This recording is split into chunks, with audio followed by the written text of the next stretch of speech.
Hello friends, welcome back to my channel Chefwin recipe. আপনাদের সবাইকে রমজানের অনেক অনেক শুভেচ্ছা জানিয়ে শুরু করতেছি নতুন একটি রেসিপি।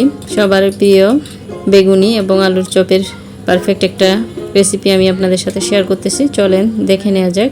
এখানে আমি প্রথমেই 1 কাপ বেসন নিয়ে নিয়েছি, তারপর আমি এখানে 1/3 কাপ নিয়ে নিয়েছি ময়দা, স্বাদ মতো লবণ দিয়ে দিলাম, হাফ চা চামচ হলুদের গুঁড়া, 1 চা চামচ মরিচ গুঁড়া, ধনিয়া জিরার গুঁড়া দিয়েছি আমি এখানে হাফ চা চামচ। তারপর আমি এখানে হাফ চা চামচ দিয়েছি বেকিং পাউডার, একটুখানি সামান্য ফুড কালার দিয়েছি, আপনারা চাইলে এটা স্কিপ করতে পারেন।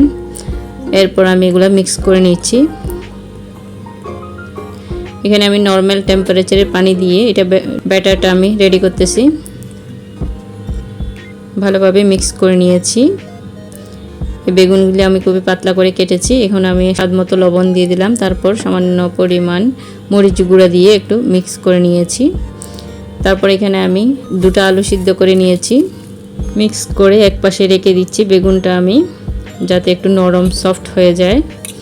এরপর আমি আলু ম্যাশ করে নিয়েছি সিদ্ধ করে। তো এখানে আমি পেঁয়াজ বেরেস্তা দিয়ে দিলাম, স্বাদ মতো লবণ দিয়ে দিলাম, তারপর আমি এখানে চিলি ফ্লেক্স দিয়ে দিছি। এরপর আমি সরিষার তেল দিয়ে ভালোভাবে মেখে নিচ্ছি।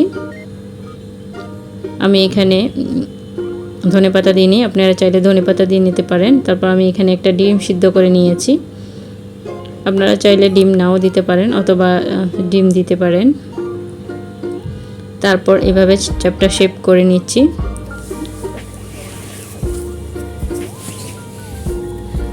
সবগুলো চপ আমি একইভাবে বানিয়ে নিচ্ছি, এরকম করে বানিয়ে নিচ্ছি।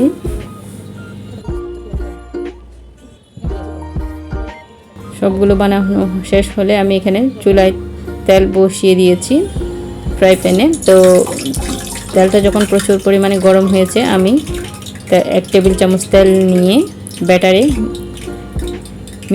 মিক্স করে দিচ্ছি।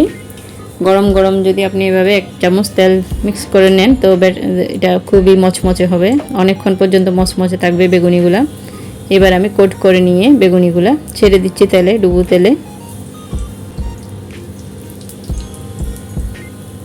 একদম দোকানের মতোই ফুলকো ফুলকো মচমচে, অনেকক্ষণ পর্যন্ত মচমচে থাকবে এভাবে করে বেগুনি করলে।